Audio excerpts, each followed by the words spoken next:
Waalaikumsalam warahmatullahi. Alhamdulillah, salatu wassalamu ala Rasulillah wa ala alihi wa sahbihi wa man wala. Wala hawla wala quwata illa billah. Rabbi shrah li sadri wa yassir li amri wahlul 'uqdatam min lisani yafqahu qawli. Allahumma inna na'udzubika min ilmin la yanfa' wa min qalbin la yakhsha wa min nafsin la tashba' wa min da'watin la yustajabu laha bi rahmatika ya arhamar rahimin. Yang sama-sama kita muliakan, Ustaz Tajun Nasr LC hafizahullah ta'ala dan para jamaah rahimakumullah. Alhamdulillah di malam hari ini kita bisa bermajelis ilmu, dan bermajelis ilmu itu merupakan salah satu tanda Allah menginginkan kebaikan untuk hambanya. Man yuridillahu bihi khairan yufaqihu fiddin. Barang siapa yang Allah inginkan kebaikan untuknya, maka Allah pahamkan dia agamanya. Dan ini adalah salah satu cara kita memahami agama Allah yang dibawa oleh Nabi Muhammad SAW. Insyaallah di malam hari ini adalah malam perdana kajian Al-Wajiz fil Fiqh Al-Islami, yaitu kajian seputar fikih.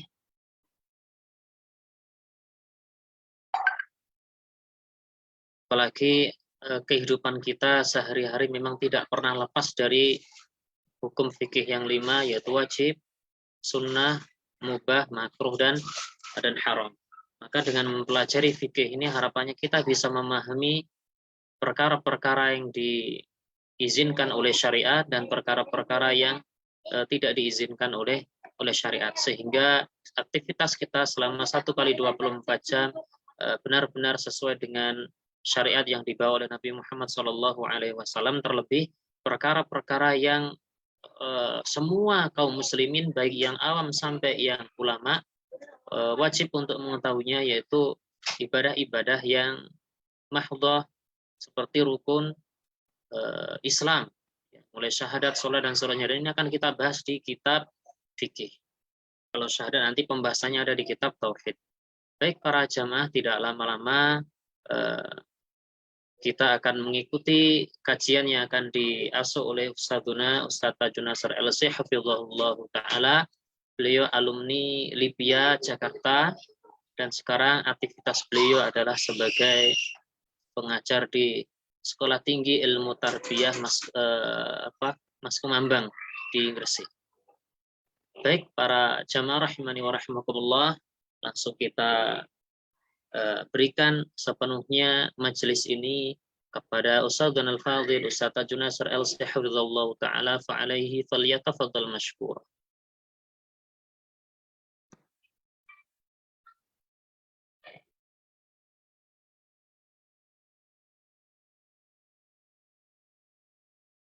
Masih di mute, Ustaz. Bismillahirrahmanirrahim. Assalamualaikum warahmatullahi wabarakatuh. Alhamdulillah wa nasta'inuhu wa nastaghfiruh wa na'udzu billahi min syururi anfusina wa sayyiati a'malina. Man yahdihillahu fala mudhillalah wa man yudlil fala hadiyalah. Asyhadu an la ilaha illallah wahdahu la syarikalah wa asyhadu anna Muhammadan abduhu wa rasuluhu la nabiyya wa la rasula ba'dah. Amma ba'du, yang saya hormati Ketua HDMI Jawa Timur Ustadz Iltizam Amrullah yang saat ini sudah bergabung bersama kita. Juga yang saya hormati Ustadz Khairul Anam, ya kakak kelas saya dulu, kakak kelas kami juga dulu di Libya. Ya, alhamdulillah beliau wajahnya masih terlihat sama seperti dulu waktu masih kuliah, masih terlihat. Tidak ada perubahan, Ustaz. Ya, awet muda, alhamdulillah. Alhamdulillah. Juga para jamaah sekalian, para peserta kajian. Ini saya lihat tadi ada ada Ustadz Saiful Amin, ini beliau juga rekan kami dulu di bukan dulu ya, sekarang di Mas Kumambang. Wafik Jihad, ini murid saya dulu. Sekarang di Libya juga ini Wafik. Kemarin baru keterima syariah, alhamdulillah. Dan hadirin sekalian yang lain ya, para peserta kajian yang lain yang tidak bisa saya sebutkan satu persatu. Alhamdulillah pada malam hari ini kita bersama bisa berkumpul di majelis ilmu, di acara ngaji bareng ya, acara ngaji bareng. Jadi karena ini adalah acara ngaji bareng, jadi nanti ya memang ini kajian kita bersama ya, kita mengaji bersama. Jadi saya di sini ya karena memang diminta teman-teman sebagai pengantar materi kajian. Jadi ketika diskusi ya kita diskusi bersama. Baik, para hadirin sekalian, sebagaimana yang disampaikan oleh moderator tadi, oleh MC Ustadz Khairul Anam, insya Allah pada malam hari ini kita akan mulai membahas tentang fikih ya, kajian fikih. Temanya adalah kita akan mengkaji kitab Al-Wajiz fil Fiqhil Islami. Di Al-Wajiz fil Fiqhil Islami itu kalau diterjemahkan ke dalam bahasa Indonesia, Al-Wajiz itu artinya pembahasan ringkas ya mengenai Al-Fiqhil Islami, mengenai fikih Islam. Nah, pengarang kitab ini adalah Syekh Wahba Az-Zuhaili. Ya, Syekh Wahba Az-Zuhaili. Beliau salah seorang ahli fikih ya rahimahullah dari Suriah. Para jamaah sekalian, sebentar saya share screen-nya dulu.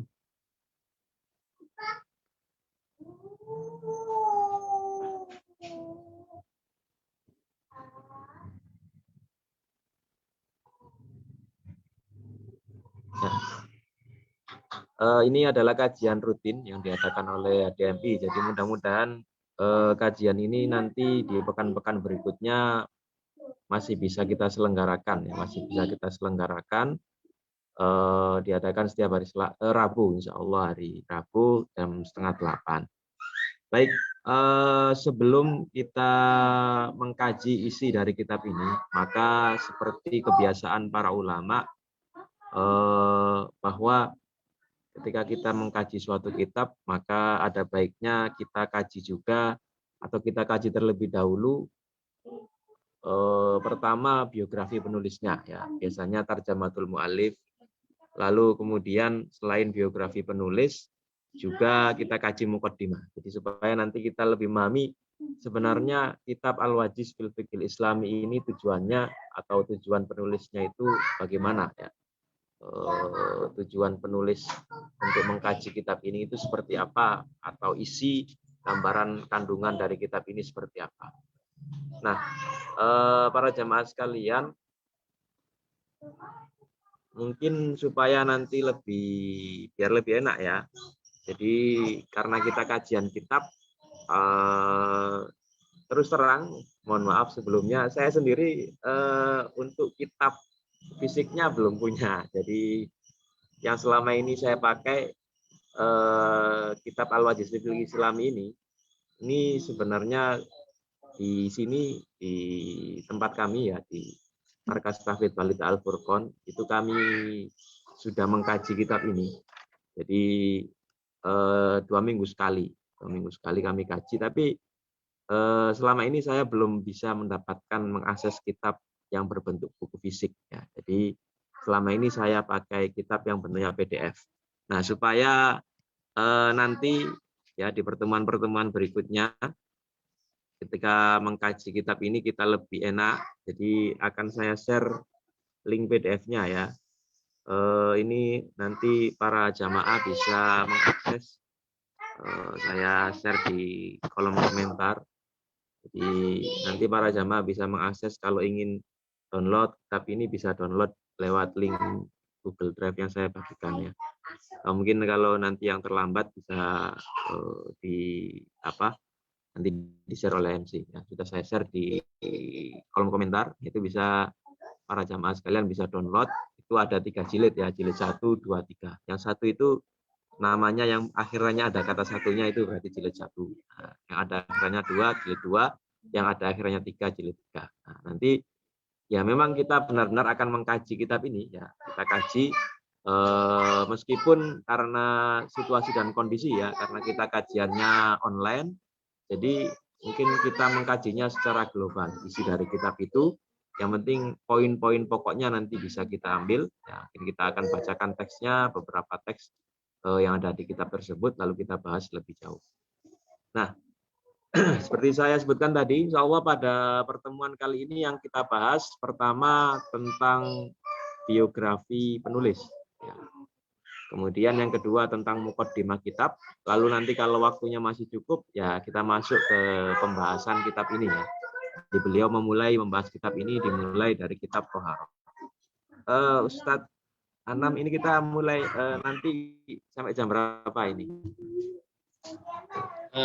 Biasanya sampai dengan 8:30, Ustaz. 8:30 ya. Jadi mungkin nanti saya, nah ya mungkin materinya berarti mungkin jam 8:30 atau jam 8:15 ya mungkin. Ya. Lalu setelah itu kita pakai untuk tanya jawab ya, barangkali ada ini diskusikan. Iya, Ustaz. Siap, Ustaz. Pertama kita akan membahas biografi penulis. Ya. Jadi penulis kitab ini adalah Syekh Wahbah Az-Zuhaili atau Profesor Dr. Wahbah Az-Zuhaili. Beliau ini salah seorang ulama asal Suriah ya, rahimahullah. Beliau wafat sekitar 6 tahun yang lalu, baru 6 tahun yang lalu. Jadi beliau wafat baru sekitar 6 tahun yang lalu. Beliau lahir tanggal 6 Maret 1932. Jadi cukup sepuh ya usia beliau. Tapi kalau dibandingkan Syekh Yusuf Al-Qaradawi, masih lebih sepuhan Syekh Yusuf Al-Qaradawi. Yusuf Al-Qaradawi itu kalau nggak salah 1926 lahirnya. Jadi kalau kita bandingkan dengan ormas di Indonesia, itu usia Syekh Yusuf Al-Qaradawi itu setara atau sebaya dengan NU ya. Nahdlatul Ulama itu kan 1926 berdirinya. Nah, Syekh Yusuf Al-Qaradawi lahirnya tahun 26. Nah, beliau Syekh Wahbah Az-Zuhaili ini kelahiran 1932 di daerah Qolmun di Damaskus, Syria. Nah, beliau berasal dari keluarga yang religius. Ayahnya bernama Mustafa Az-Zuhaili. Jadi nama beliau Syekh Wahbah Mustafa Az-Zuhaili ya nama lengkapnya. Merupakan penghafal Al-Quran yang terkenal akan kesolehan dan ketakwaannya. Jadi memang beliau lahir di keluarga ulama. Perjalanan menuntut ilmu. Jadi Syekh Wahbah Az-Zuhaili mengawali pendidikan dasar beliau di desa kelahirannya ya. Jadi beliau seperti para ulama yang lain sudah menghafal Al-Quran itu sejak usia dini. Kemudian pada usia atau pada tahun 46, beliau melanjutkan rihlah ilmiahnya ke tingkat menengah di Damaskus, lalu melanjutkan ke jenjang yang lebih tinggi ke Universitas Al-Azhar. Di S1 beliau di Al-Azhar jurusan Syariah hingga mendapatkan gelar LC, lisensi. Nah, di saat bersamaan, beliau juga mengikuti kuliah di Universitas Ainus Syams di Kairo, jurusan bahasa Arab, ilmu yang sangat kelak sangat membantu beliau sebagai pakar fikih dan tafsir. Jadi karena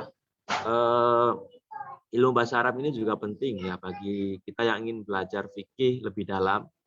Itu mau tidak mau kita harus belajar bahasa Arab karena dalil-dalil syar'i Al-Quran dan Sunnah itu ditulis dengan bahasa Arab, maka mau tidak mau kita juga harus belajar menggunakan bahasa Arab. Kemudian beliau melanjutkan perjalanan keilmuan beliau ya, tadi S1 di Al-Azhar, lalu lanjut ke pasca sarjana, mendapatkan gelar MA di Cairo University ya, dengan tesis yang berjudul Ad-Dhara'i' fi Siyasah Asy-Syar'iyyah wal Fiqhil Islami. Di konsep Dhara'i' ya. Dhara'i itu apa ya? Dhara'i itu maksudnya adalah mencegah tadi kemadharatan itu ya. Dalam siasah syariah, dalam politik Islam dan fikih Islam. Nah, kemudian beliau juga melanjutkan sampai tingkat doktoral di universitas yang sama, ya Universitas Kairo, dan berhasil menyelesaikan disertasi pada tahun 63 dengan judul Atharul Harb fil Fiqhil Islami, efek peperangan terhadap kajian Islam, di bawah bimbingan Dr. Muhammad Salam Madkur selama di Mesir. Nah, itu perjalanan beliau ya, sampai mencapai gelar doktor. Lalu guru-guru beliau sangat banyak sekali ya, karena beliau perjalanan ilmiahnya selain di Mesir, di Syam, tapi di sini hanya kita sebutkan beberapa guru beliau. Di antaranya ada Muhammad Abu Zuhra. Ya. Muhammad Abu Zuhra ini salah seorang ulama usul fikih yang sangat terkenal ya. Beliau punya kitab namanya Usul Fikih juga. Lalu ada Mahmud Saltut. Nah, Mahmud Saltut ini salah seorang Syekh Al-Azhar. Lalu ada Abdurrahman Taj, Isamanun, Ali Muhammad Khafif, Jad Arab Ramadan, Abdul Ghani Abdul Khalik, dan Muhammad Afif Ghanim. Ini semua para ulama yang pernah menjadi guru beliau. Nah, lalu ya setelah menyelesaikan perjalanan ilmiahnya sebagai seorang penuntut ilmu sampai tadi ke tingkat gelar doktor, beliau kemudian meniti karir ya. Meniti karir tahun 63 dimulai dari Universitas Damaskus ya di Fakultas Syariah. Lalu beliau kemudian naik jabatan sebagai ketua jurusan Fiqhul Islami wa Madzahibuhu. Jadi jurusan fikih Islam dan mazhab-mazhabnya, wakil dekan dan dekan di jurusan yang sama ya. Jadi sampai menjadi dekan. Beliau juga mengajar di luar negeri ya, maksudnya di luar Suriah seperti di Fakultas Hukum Universitas Benghazi di Libya, lalu Fakultas Syariah wal Qanun di Uni Emirat Arab, dan Fakultas di Sudan ya, Universitas Khartoum. Jadi pengalaman beliau sangat banyak sekali di bidang atau di bidang akademik. Nah, karya beliau ya, beliau dikenal sebagai pakar ilmu fikih dan juga tafsir dan sekaligus studi Islam ya. Beliau meraih gelar profesor itu tahun 75. 75 itu saya itu tahun 89 baru lahir. Jadi 75, sudah tahun 75 itu beliau sudah meraih gelar profesor di Universitas Damaskus setelah mengabdi selama 12 tahun. Nah, jadi selain mengajar ya sebagai dosen, buku-buku beliau sangat banyak sekali ya. Ada sekitar 133. Bahkan kalau dicampur dengan risalah-risalah kecil melebihi 500 makalah. Nah, di antara karya beliau yang fenomenal ada Al-Fiqhul Islami wa Adillatuhu.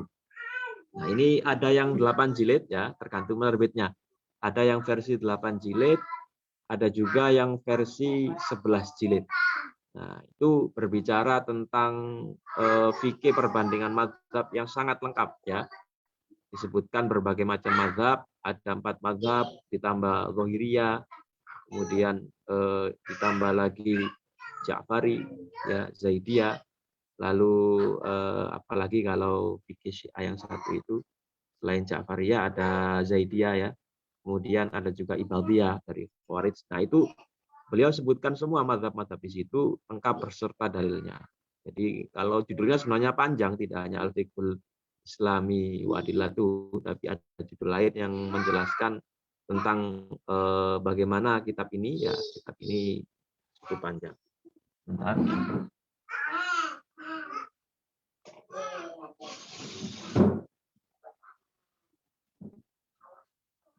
Nah, ini kelihatan ya. Ini contoh kitabnya, kitab karyangan beliau. Nah, kalau apa nama panjangnya cukup panjang. Kelihatan ya, Ustaz? Karena saya nggak bisa melihat video saya di sini. Nah, ini kitabnya ya, kitab beliau. Jadi kalau judul panjangnya itu Al-Fiqhul Islami wa Adillatuhu, fikih Islami dan dalil-dalilnya. Asyamil lil adillah asyar'iyyah wal ara' al madzhabiyah, yang mencakup dalil-dalil syar'i dan pendapat-pendapat mazhab, wa ahammun nadhariyat al fiqhiyah, dan juga teori-teori fikih yang paling penting, wa tahqiq al ahadits an nabawiyah, dan juga tahqiq hadis-hadis nabawi, wa takhrijuha, dan takhrijnya, wa fahrasatul alfabaiyah lil mawdu'at wa ahamul masail al fiqhiyah, dan juga ada daftar isi terkait tema-tema dan masalah-masalah fikih yang paling penting. Jadi cukup panjang ya judulnya. Itu salah satu masterpiece atau karya fenomenal beliau di bidang fikih. Tidak hanya itu ya, beliau pun mengarang di kitab tafsir. Nah, dan Al-Tafsir Al-Munir fil Aqidah Wasyari'ah wal Manhaj. Jadi Tafsir Al-Munir itu salah satu kitab juga kitab beliau yang sangat fenomenal juga ya, di mana di Tafsir Al-Munir ini beliau ketika menjelaskan ayat itu dilihat dari berbagai aspek. Selain ada mufrodat ya, mana balagha sababun nuzul, tafsir secara umum, juga ada tema di situ yang disebut fiqhul hayat, fikih kehidupan. Nah, dari ayat tersebut. Nah, itu dua karya monumental beliau di bidang fikih dan tafsir. Nah, sehingga beliau ini selain sebagai pakar fikih, ya, juga juga bisa dikategorikan sebagai salah satu ulama tafsir. Nah, kemudian ya itu biografi singkat mengenai penulis kitab ini ya, Syekh Wahbah Az-Zuhaili. Nah, terkait dengan kitab Al-Wajiz fil Fiqh Islami, nanti akan kita bahas setelah ini ya, tentang bagaimana sebenarnya isi dan kandungan kitab ini dari penjelasan beliau sendiri. Jadi di kitab itu, di mukaddimahnya beliau menjelaskan sendiri terkait apa isi dari kitab ini dan tujuan beliau menulis kitab tersebut. Nah, beliau wafat tepatnya hari Sabtu tanggal 8 Agustus tahun 2015. Ya, beliau wafat tahun 2015 atau tanggal 23 Syawal tahun 1436 Hijriah. Ya, jadi memang kita sangat kehilangan sekali beliau, salah seorang ulama yang langka, yang pakar di bidang fikih, yang sangat besar sekali jasanya bagi umat Islam. Nah, kitab yang tadi ya, Al-Fiqhul Islami wa Adillatuhu, itu sudah diterjemahkan ke dalam berbagai bahasa. Ya. Bahasa Indonesia ada, ya, ada bahasa Turki dan bahasa-bahasa yang lain. Ya, sudah diterjemahkan dalam berbagai bahasa. Jadi kalau kita ingin mengakses kitab tersebut bisa, ya, para jamaah sekalian, kalau ingin yang lengkap itu Al-Fiqhul Islami wa Adillatuhu. Nah, baik, itu sekilas tentang biografi penulis. Ya, kita lanjut. Nah, terkait kitab ini. Jadi para jamaah sekalian, kitab ini namanya Al-Wajiz fil Fiqhil Islami. Karena judulnya adalah Al-Wajiz, maka memang pembahasan di kitab ini lebih ringkas dari Al-Fiqhul Islami wa Adillatuhu. Kalau Al-Fiqhul Islami wa Adillatuhu itu tadi ada 11 jilid ya, ada 8 jilid, ada yang 11 jilid. Nah, Al-Wajiz fil Fiqhil Islami ini hanya 3 jilid. Ya, hanya 3 jilid. Beliau menyebutkan di muqaddimah kitabnya, nah, saya bacakan sedikit teksnya ya. Fa innal kalama wala siyama fi asrina an ahkami syariah al-mutahharah wal fiqhil islami la malala fihi fa huwa mufidun jiddan. Nah, intinya pengetahuan mengenai hukum syariah di zaman ini merupakan sesuatu yang sangat penting dan tidak akan ada habisnya. Maksudnya ilmu fikih itu kan cakupannya luas ya. Karena fikih itu kan al-ilmu bil ahkami syar'iyyah, al-amaliyah, al-muktasab min adillatiyah tafsiliyah. Ilmu yang mempelajari tentang hukum-hukum syariah, ya, hukum-hukum syariah yang sifatnya aplikatif. Nah, ilmu ini al-muktasab min adillatiyah tafsiliyah diambil dari dalil-dalil yang terperinci.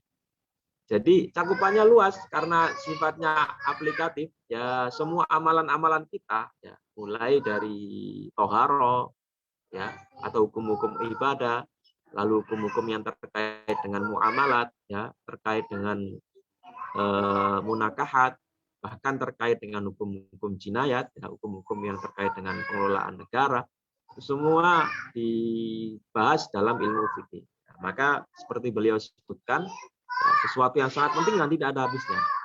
Kalau kita bicara ibadah misalnya, ya kalau ibadah atau secara ibadah itu ya memang tidak boleh ya kita mengarang-arang sendiri, membuat kreasi sendiri kalau dalam masalah ibadah.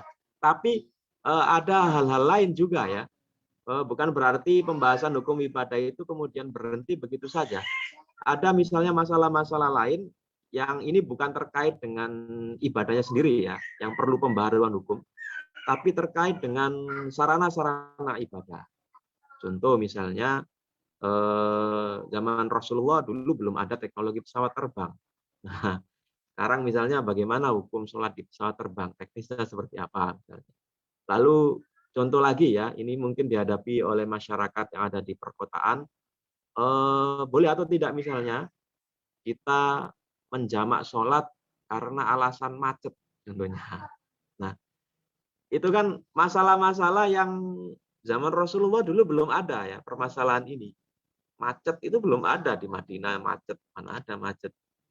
Teknologi transportasi kan tidak seperti itu. Bahkan jangankan di Madinah, sekarang di desa-desa saja ya tidak ada kondisi macet. Sementara misalnya dihadapi oleh masyarakat yang tinggal di perkotaan, misalnya di Jakarta, itu mereka setiap hari berkutat dengan kemacetan, ya.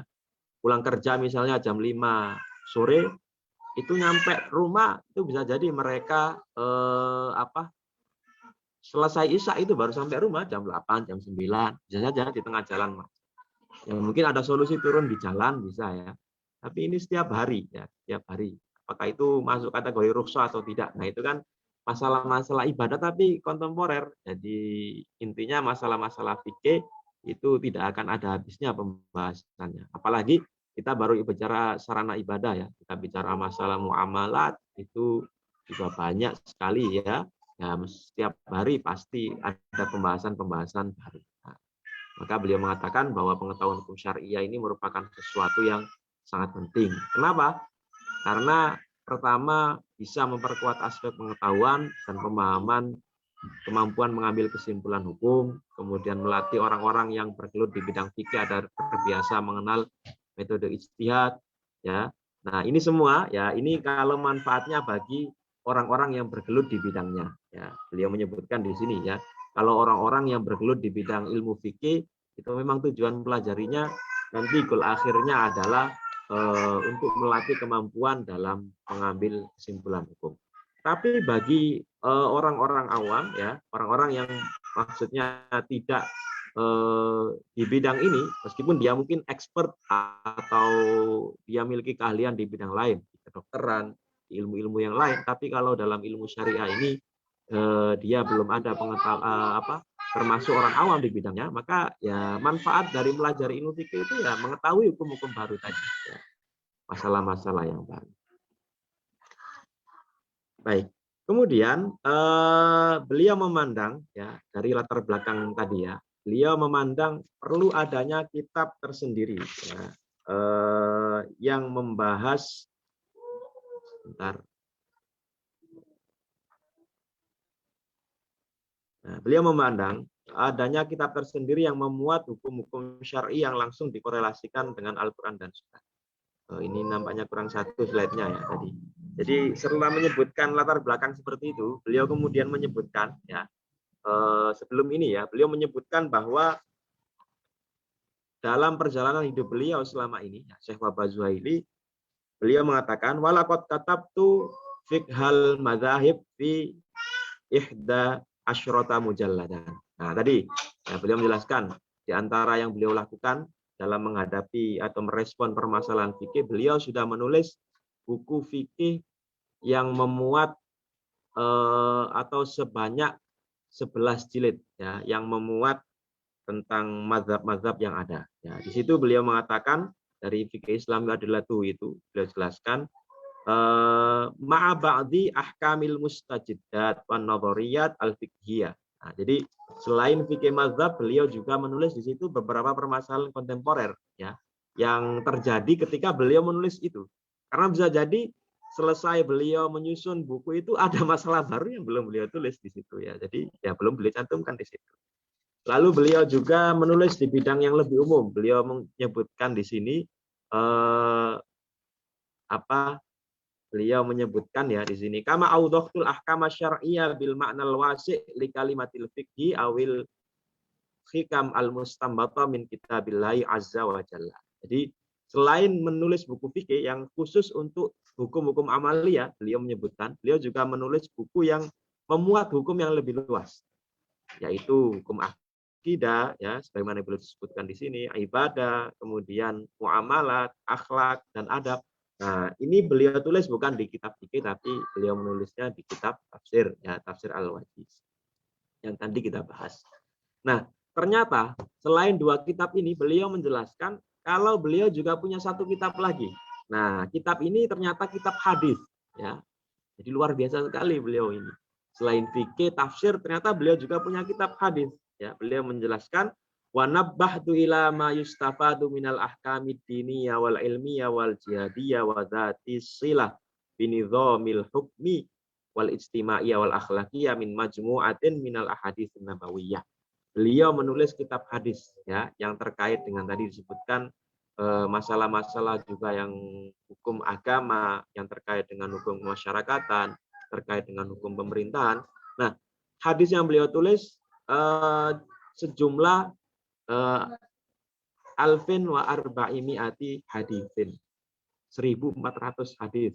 Ya, tentu saja ini beliau mengambil dari hadis, kitab-kitab hadis yang ada ya, tapi beliau susun sedemikian rupa. Nah, nama kitabnya beliau menyebutnya Al-Mustafa min Ahaditsil Mustafa. Ya. Ada 2 Al-Mustafa, yaitu Al-Mustafa yang pertama pilihan min Ahaditsil Mustafa, dari hadis-hadis Nabi Shallallahu Alaihi Wasallam. Nah, itu beliau sebutkan seperti itu. Nah, meskipun demikian, ya, beliau mengatakan,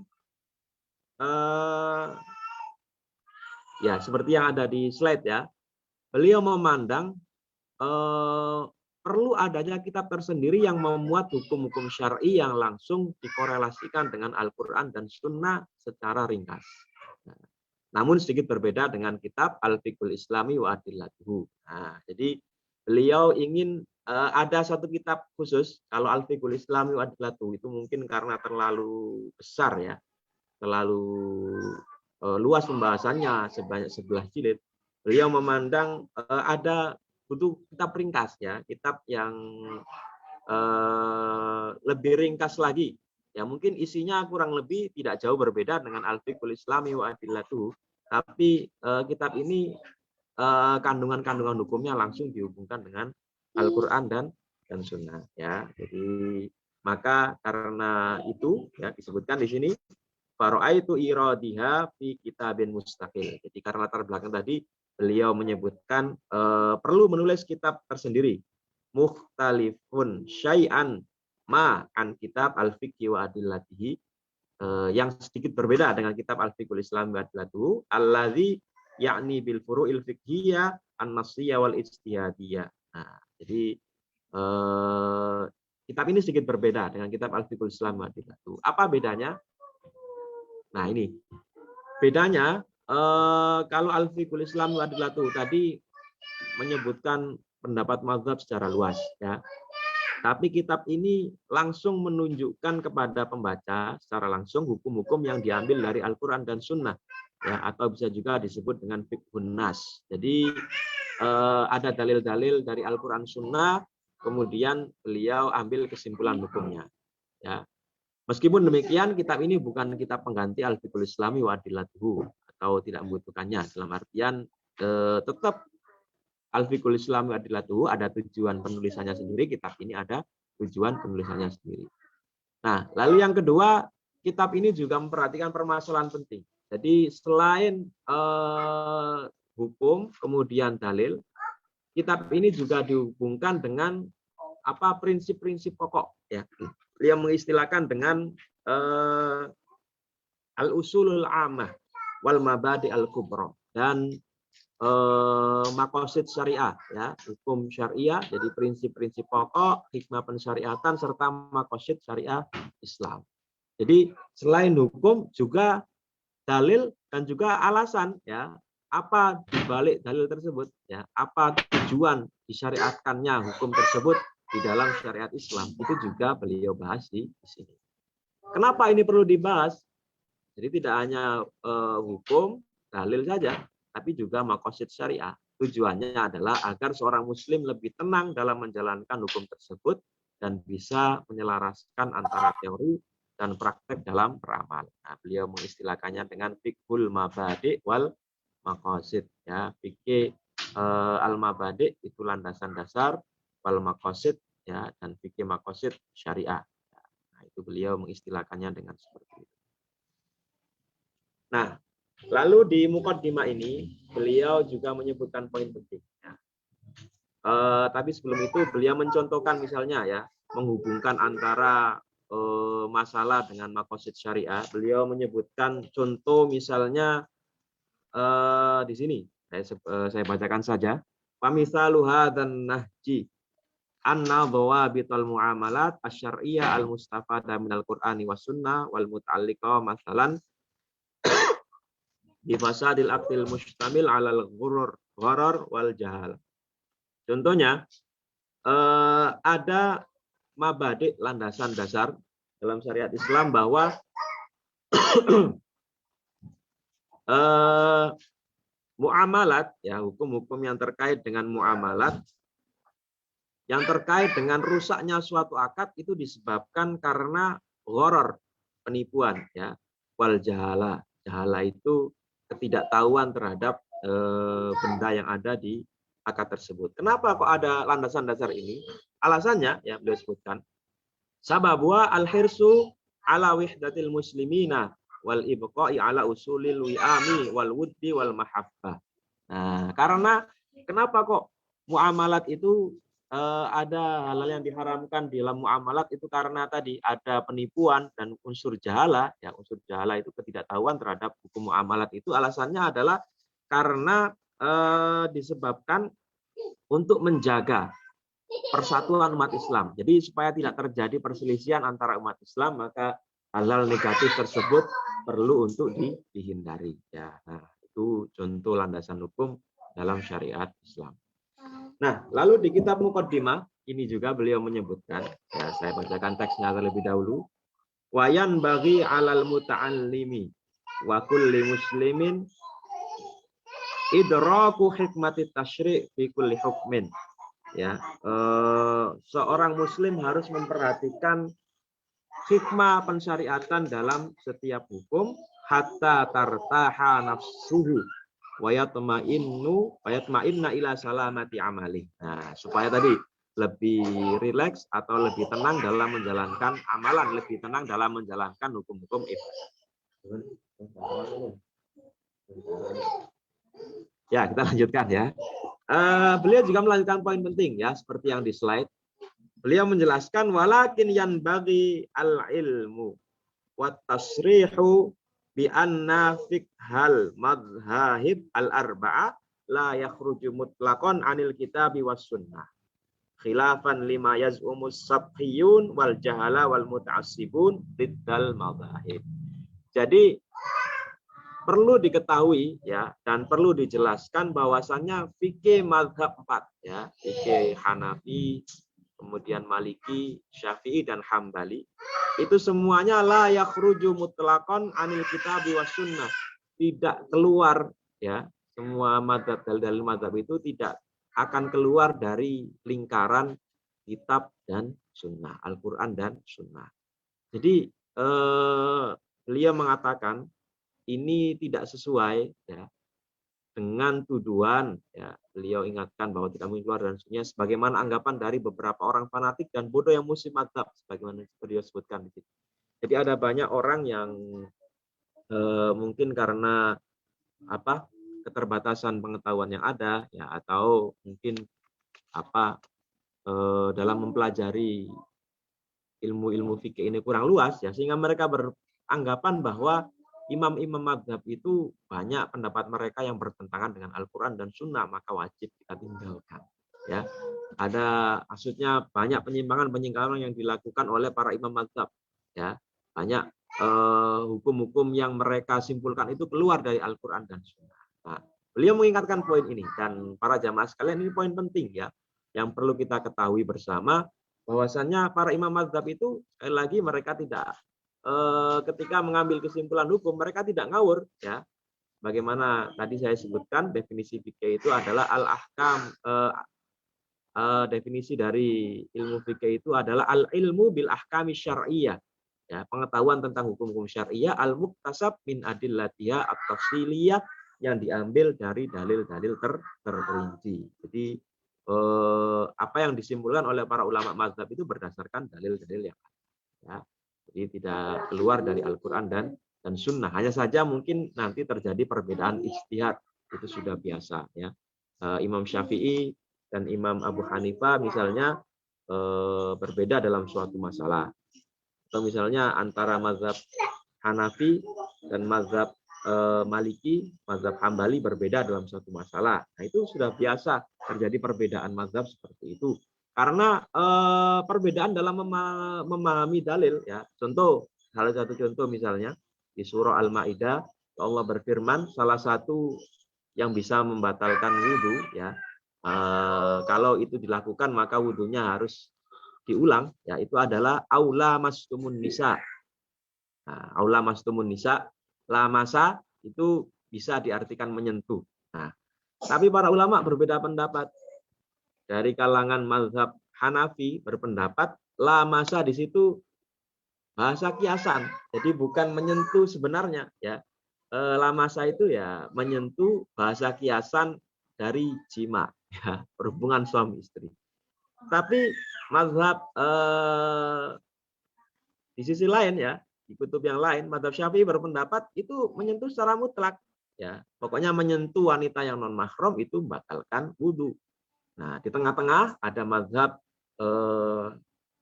Maliki dan Hambali. Mereka berpendapat menyentuh di situ adalah menyentuh yang disertai syahwat. Tapi kalau menyentuhnya tanpa syahwat tidak sampai membatalkan wudhu. Nah, kita lihat dalil satu dimaknai berbeda oleh mazhab-mazhab tadi. Padahal dalilnya sama, ayatnya sama. Tapi karena perbedaan latar belakang, kemudian perbedaan pemahaman, akhirnya terjadi perbedaan pendapat. Nah, apalagi kalau dalilnya berbeda ya dan lain sebagainya. Maka itu sesuatu yang biasa dan beliau mengatakan para imam mazhab itu tidak mungkin keluar dari naungan Al-Quran dan Sunnah. Nah, ini sebenarnya slide yang tadi ya, kitab-kitab beliau tadi. Ya, kita lewati. Nah, lalu beliau menjelaskan metode penulisan dalam kitab ini. Nah, beliau pertama menampilkan teks syariah yang terkait di setiap bab fikih. Lalu setelah itu disebutkan hukum-hukum far'iyah yang terkait dengan permasalahan tersebut yang wajib diketahui oleh seorang muslim dengan pemahaman yang benar. Jadi setelah menyebutkan teks-teks syariah, ya dalil-dalil, lalu hukum-hukum yang diambil dalil-dalil tersebut apa? Ya memang beliau biasanya menyebutkan misalnya kitab Thaharah, beliau menyebutkan muqaddimah, ya. Lalu menyebutkan anwa'ul miyah, ya jenis-jenis air itu apa misalnya. Lalu disebutkan dalil yang terkait dengan ini, kemudian baru hukum-hukum far'i. Nah, setelah itu ditampilkan juga metode ulama dalam memahami dalil syar'i yang terlihat bertentangan. Nah, setelah itu disebutkan secara ringkas ya bagaimana metode para ulama dalam memahami dalil-dalil tersebut. Nah, tujuan dari metode ini adalah untuk menjawab harapan banyak umat Islam. Ya, apa itu? Yang menginginkan untuk memahami Al-Quran dan As-Sunnah dengan benar. Maksudnya dengan benar di sini sesuai dengan pemahaman para ulama ya. Karena para ulama itu kalau kita bisa mengibaratkan ya, para ulama mujtahid itu seperti dokter. Jadi kita ini misalnya sebagai pasien ya, kita ketika datang ke dokter itu kan otomatis kita bertanya, dok saya ini sakit apa? Ya, kemudian kalau saya sakit seperti ini dok, kira-kira obat yang cocok untuk saya ini apa ya? Nah, pasti dokter kemudian memberikan resep ya, memberikan resep obat. Sebagai orang yang ahli di bidangnya, pasti dokter ini ketika memberikan resep obat berdasarkan ilmu yang dia ketahui. Nah, kita yang sebagai orang yang tidak memahami ilmu kedokteran ya nurut apa kata dokter ya, nurut apa kata dokter. Jadi itu sudah berdasarkan pemahaman mereka ya, mereka menjadi dokter itu kan melalui proses yang cukup panjang. Nah, begitu juga dengan para ulama mujtahid, mereka menjadi mujtahid itu melalui proses yang cukup panjang ya. Kemudian mereka mengambil kesimpulan dari Al-Qur'an dan As-Sunnah. Maka kita yang sebagai bukan mujtahid ya, sebagai muqallid ya mengikuti apa yang mereka pahami ya. Meskipun baiknya memang ya selain mengikuti pendapat mereka kita juga harus paham bagaimana mereka berdalil. Tapi itu bukan kewajiban ya, bukan kewajiban dalam artian tidak semua orang itu harus paham dalil dari amalan yang diperbuat ya. Tapi itu kita menyesuaikan dengan pendapat para mujtahid. Nah, jadi itu yang beliau jelaskan. Lalu terakhir, nah kitab ini beliau tulis sebanyak 3 jilid ya. Nah, tadi yang saya share. Nah, dengan urutan pembahasannya, pertama beliau membahas fiqhul ibadat. Fiqhul ibadat ini beliau bahas di jilid 1 ya. Nah, jilid 1 ini ada isinya fikih ibadah, lalu muamalat, kemudian hukum umum ya, hukum pidana dan negara, lalu hukum perdata. Nah, hukum perdata.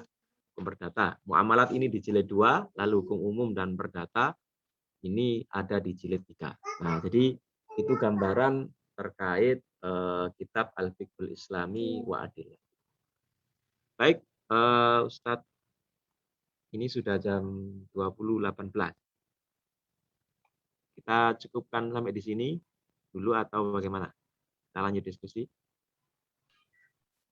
Iya, Ustaz, ini waktu tinggal 10 menit lagi. Mungkin kita lanjutkan diskusi ya. Baik, diskusi. Masya Allah, luar biasa. Semakin menarik ini.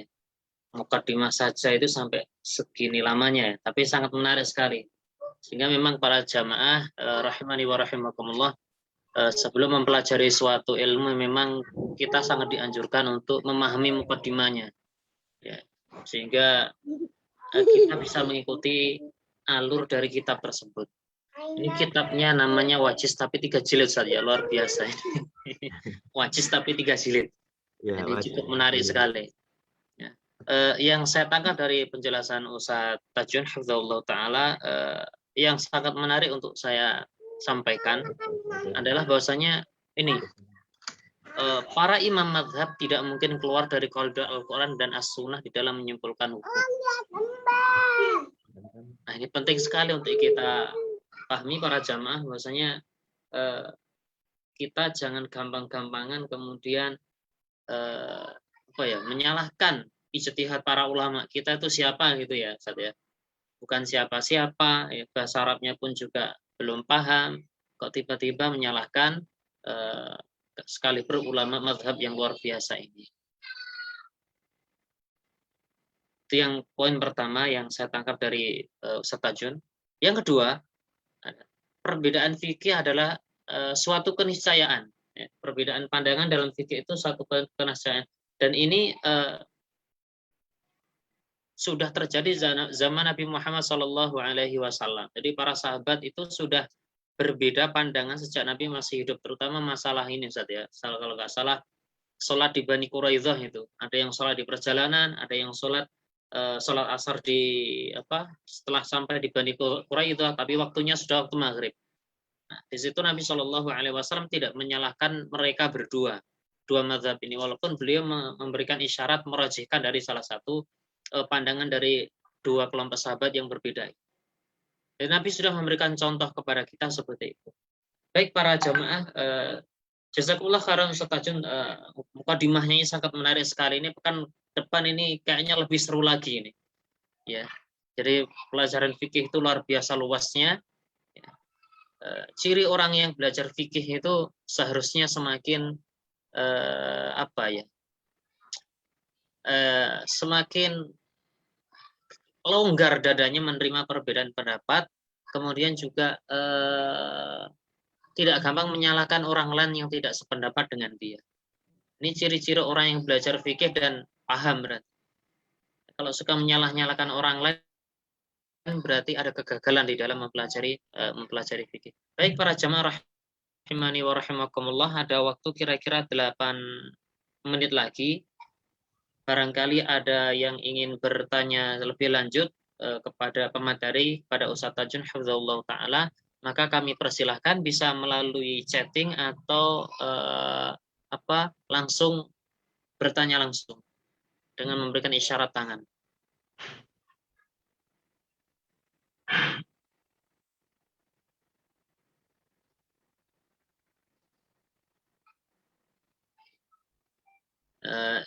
Ini Ustaz, kalau menurut saya ini juga, ini masyarakat kita ya di Indonesia ini juga butuh pendapat antum ini. Sering perkara-perkara yang remeh itu menurut saya ya, orang-orang itu geger, cakar-cakaran, berarti gontok-gontokan dan seterusnya. Ya karena memang juga tidak bisa dipungkiri bahwasanya mereka pahamnya hanya satu mazhab, ya, yang dari sebelah mazhab Syafi'i misalkan, yang dari sebelah yang lain selain dari mazhab Syafi'i, atau dalam kata lain, kalau kata guru saya itu, orang awam itu mazhabnya mazhab ustadznya, seperti itu. Jadi mereka kalau dikatakan bermazhab Syafi'i atau Hambali atau yang lainnya, ya sebenarnya mazhab mereka yang mazhab guru mereka. Nah kebetulan mereka mendapati pendapat gurunya berbeda dengan guru orang lain, sehingga ini cakar-cakaran. Ini sikap kita bagaimana Ustaz? Ibaratnya memberikan pencerahan kepada para kaum muslimin di Indonesia khususnya, Ustaz, sebelum kita masuk ke pertanyaan dari para jamaah. Barakallahu fikum, Ustaz. Ya, terima kasih Ustadz Khairul Anam ya. Ini sebenarnya Ustadz Khairul Anam yang lebih cocok menjawab ini karena sudah mengalami langsung.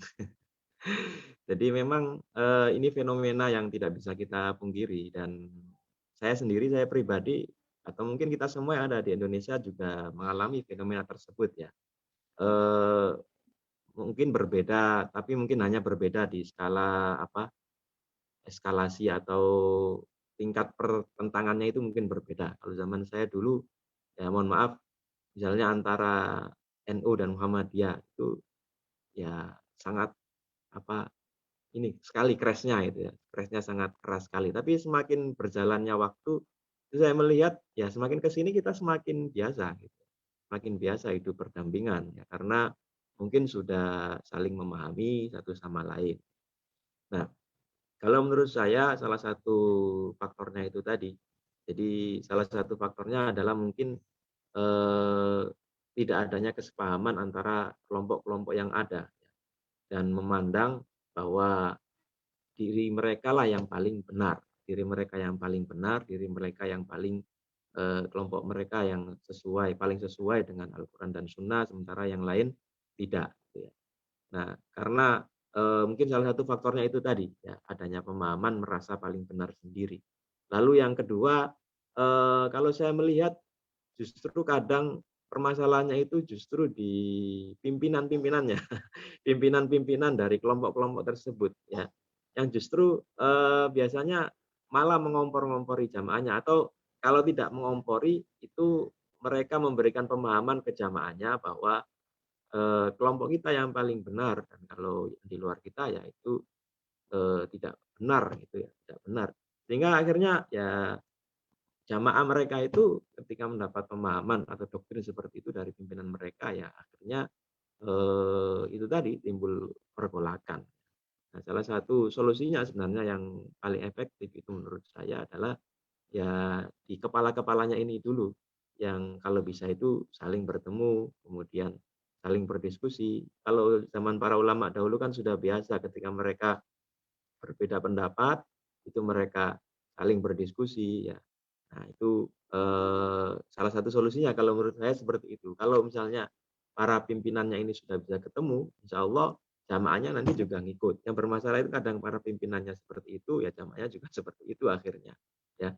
Lalu tentu saja faktor berikutnya adalah karena itu tadi faktor pembacaan literasi yang perlu ditingkatkan, gitu ya. Jadi kita perlu membaca literasi referensi-referensi dari kelompok lain, ya, dari kelompok lain sehingga yang terjadi seperti itu. Karena dulu saya ya Ustadz Khairul Anam juga punya pengalaman sendiri waktu dulu pertama kali saya lulus dari Madrasah Aliyah ya. Itu saya ikut dulu dauro yang diadakan Poski di Jombang waktu itu. Jadi di Jombang itu waktu itu di depan Pondok Tebu Ireng. Pondoknya namanya Madrasatul Quran waktu itu. Nah, di sana ya mohon maaf, ini pengalaman pribadi saya ya. Di sana itu kalau sholat subuh kan kunut ya, kalau sholat subuh kunut. Sementara saya dan teman-teman yang lain itu tidak terbiasa kunut. Maka akhirnya saya dan beberapa orang teman satu kelas itu memutuskan ini saja.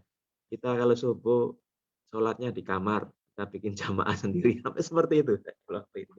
Ya karena emang pemahaman kami masih tingkatnya seperti itu. Kami memahami kalau kami ikut kunut ya akhirnya bid'ah, ya kalau bid'ah sholatnya tidak sah dan seterusnya. Jadi seperti itu ya. Masya Allah. Saya saksi hidupnya itu, Ustaz. Oh ya, mungkin jangan-jangan antum juga ikut ya dulu. Saya nggak tahu. Jangan berdua ini lagi nih bersepakat untuk mufarokah nih kayaknya. Nggak tahu dulu apa musyrifnya tahu atau enggak, saya nggak tahu ya dulu. Tapi kita nggak setiap hari, cuma beberapa hari kok. Ya, baik. Mungkin itu dari saya, silakan. Bisa, baik. Ada dua hal yang saya tangkap dari penjelasan Ustadz Tajun. Bahasanya yang pertama, memang para pemuka agama itu harusnya mudzakarah itu Ustadz ya, untuk untuk mengklirkan, memfikskan ini mana perkara-perkara yang sifatnya ijtihadiyah dan mana perkara-perkara yang sifatnya yang qat'iyah yang semua ulama sepakat akan hal itu dalam satu hukum yang sama. Kemudian yang kedua adalah untuk kita pribadi ya, sebagai bukan tokoh ya, meningkatkan literasi supaya kita wawasan kita semakin luas sehingga tidak gampang menyalahkan orang lain. Itu yang saya tangkap dari Ustaz Tajud. Baik Ustaz, jazakumullah khairan. Ini ada pertanyaan yang masuk dari Oh ya. atas nama Wafik Jihad. Oh ya. Sebagai seorang mubtadi atau pemula yang mempelajari fikih, mana yang harus kita dahulukan? Belajar fikih dari kitab terdahulu atau dari kitab kontemporer, Ustaz? Jazakumullah khairan. Ya, terima kasih. Ini Wafik Jihad ini anak Libya Ustaz, jadi baru masuk syariah ini dia. Terima kasih atas pertanyaannya ya. Jadi apa sebagai seorang mubtadi ini mubtadi'nya pakai hamzah ya. Kalau mubtadi'nya pakai ain kan artinya ahli kita. Tapi kalau pakai hamzah pembelajar ya, pembelajar atau pemula. Mana yang lebih dulu kita pelajari, apakah dari kitab fikih kontemporer atau kitab apa klasik. Nah, kalau dari saya pribadi, pertama tentu saja yang paling penting dalam belajar itu bukan kitabnya ya, tapi ketika kita ingin belajar ya, yang paling penting ketika kita belajar ya, terutama ilmu fikih ya, itu kita belajar di bawah bimbingan guru tentu saja. Harus ada di bimbingan guru, di bawah bimbingan ustadz. Nah, kalau kita belajar yang ideal ya, yang paling ideal itu ya memang kita belajarnya dari kitab-kitab yang paling dasar. Kalau di apa fikih mazhab itu kan biasanya dimulai dari matan dulu ya. Matan ya, kemudian setelah matan naik ke kitab syarah ya. Matan itu ya isi buku-buku fikih yang isinya hanya sekedar kitab-kitab pengantar ya, kitab-kitab kesimpulan-kesimpulan hukum tanpa disebutkan dalilnya. Kemudian meningkat sedikit ke kitab-kitab syarah ya, hukum sekaligus disebutkan rincian dalilnya. Baru nanti perbandingan antara mazhab itu sendiri ya, dalam internal mazhab baru ilmu perbandingan mazhab. Tapi yang kita alami ya, kita bisa bicara kenyataan. Mungkin saya menemukan ada pola yang berbeda. Ya, kalau saya buat bandingan misalnya bahasa bahasa kasarnya misalnya antara teman-teman dari yang berlatar belakang. Kalau kita di Indonesia ya, berlatar belakang background di Nahdlatul Ulama misalnya di NU dan teman-teman yang di luar NU. Di luar NU itu berarti di Muhammadiyah, Persis, yang mungkin teman-teman Salafi juga. Itu beda polanya biasanya ya. Kalau teman-teman NU itu saya lihat di pondok-pondok NU biasanya memang terstruktur seperti itu. Jadi mulai matan goyawat takrib, kemudian meningkat kitab yang lebih tinggi, lebih tinggi, lebih tinggi. Tapi intinya ya bagi pemula memang bagusnya kita belajar yang sederhana dulu ya, yang sederhana dulu. Kalau dalam mazhab ya yang kita matan itu internal mazhab itu sendiri. Ya. Meskipun faktanya terjadi di Indonesia kan tidak semua masyarakat kita pemahamannya itu seperti itu dalam artian pemahaman yang sifatnya mazhab. Ada yang pakai mazhab seperti itu, tapi ada yang tidak pakai mazhab. Seperti Muhammadiyah itu kan di ADART-nya sudah mengaku bebas mazhab ya, bebas mazhab. Meskipun pada prakteknya ya akhirnya nanti ketika beribadah misalnya bagaimana panduannya beribadah yang benar menurut perspektif Muhammadiyah kan nanti akhirnya merujuknya ke majelis tarjih juga ya. Jadi pada prakteknya ya itu sebenarnya bermadzhab juga. Bedanya kalau yang teman-teman di NU mazhabnya Syafi'i dan mungkin mazhab yang empat itu, kalau Muhammadiyah mazhabnya di majelis tarjih. Nah, maka yang baik pertama ya kita belajar dari guru dan kitab yang paling sederhana. Tapi biasanya kalau kitab-kitab klasik itu kalau kita belajarnya lewat guru ya, kalau lewat guru yang sudah berpengalaman ya insya Allah mulai dari kitab yang paling dasar ya insya Allah lebih mudah. Tapi kalau misalnya kita ingin belajar mandiri, memang kalau kita baca kitab-kitab klasik, nah itu dia pentingnya belajar lewat guru, apalagi guru yang punya sejarah sanad untuk mazhab tadi. Ada istilah-istilah tertentu itu yang dengan bahasa sekarang itu berbeda. Perlu kita pelajari di mazhab tertentu. Nah, maka untuk memahami kitab-kitab klasik itu sebenarnya kita perlu merujuk ke kitab-kitab kontemporer terlebih dahulu. Ya. Kalau ibarat salah satu guru saya dulu, beliau pernah mengatakan ya, jadi untuk memahami Al-Quran dan Sunnah itu tujuan goal akhir kita. Goal akhir kita itu tujuan kita dalam mempelajari Al-Quran dan Sunnah. Nah, untuk memahami Al-Quran dan Sunnah kita butuh suatu jembatan besar yang namanya kitab-kitab turos, kitab-kitab klasik. Tapi untuk sampai ke kitab-kitab turos itu, kita butuh jembatan-jembatan yang lebih kecil lagi, yaitu kitab-kitab yang ditulis oleh ulama-ulama kontemporer. Nah, itu dia. Dan tergantung bagaimana background kita ya. Kalau bagi teman-teman yang sudah terbiasa belajar bahasa Arab dari awal misalnya, ya memang malah lebih enak kalau merujuk ke kitab-kitab Arab. Nah, tapi kalau bagi teman-teman yang belum terbiasa belajar bahasa Arab, ya bisa dimulai dengan kitab-kitab berbahasa Indonesia. Jadi mulai dari tingkatan sederhana, lebih tinggi. Karena kalau kita sejak awal misalnya belum ya, baru awal-awal belajar, lalu kita sudah disuguhi perbedaan pendapat, ya itu malah bingung nanti. Malah itu bingung sendiri. Ya. Dan ini memang ya saya pribadi mengalami. Karena dulu memang ketika sebelum saya kuliah di Libya itu memang belum terbiasa belajar perbedaan mazhab ya. Apalagi pendidikan yang saya tempuh kan tidak runtut seperti tadi ya. Mulai dari matan, syarah, kemudian perbandingan internal mazhab, lalu belajar perbandingan mazhab. Ya, kita baru belajar 1-2 kitab lalu disuguhi khilafiyah antar mazhab itu ya. Akhirnya kita ya bingung. Tapi mau tidak mau kan kita terus belajar. Alhamdulillah akhirnya bisa. Ya, ini itu. Baik, jazakumullah khairan Ustaz. Jadi poinnya kitab kontemporer ataupun kitab klasik sebenarnya tidak bermasalah. Intinya adalah di guru seperti itu.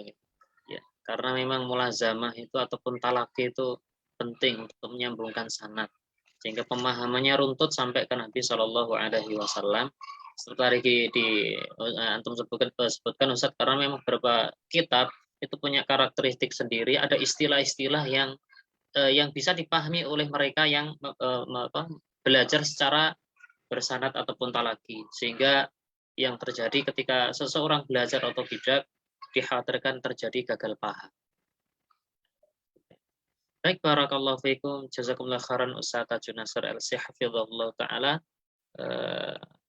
Saya kira waktu sudah menunjukkan pukul 20 lebih 36 menit. Sebenarnya sangat menarik kalau mau didiskusikan. Mukadimah ini luas Ustaz ya. Mulai penyebab perbedaan pendapat dan seterusnya itu. Dan insya Allah akan kita lanjutkan di pekan depan dengan pembahasan yang tidak kalah menarik dari pembahasan pertemuan perdana di malam hari ini, membahas kitab Wajiz yang sederhana walaupun 3 jilid saja. Baik, jazakumullah khairan kepada Ustaz Tajun Nasr LC hafizahullah taala dan kepada para jamaah rahimakumullah. Kita cukupkan kajian malam ini dengan membaca alhamdulillah dan doa kafaratul majelis. Alhamdulillah, subhanakallahumma bihamdika asyhadu an la ilaha illa anta astaghfiruka wa atubu ilaik. Sekali lagi kami sampaikan jazakumullah khairan Ustaz Tajun, dan saya sebagai MC mohon maaf jika ada satu yang tidak berkenan di hadapan para jamaah semuanya. Kita akhiri. Wassalamualaikum warahmatullahi wabarakatuh. Waalaikumsalam warahmatullahi wabarakatuh. Terima kasih.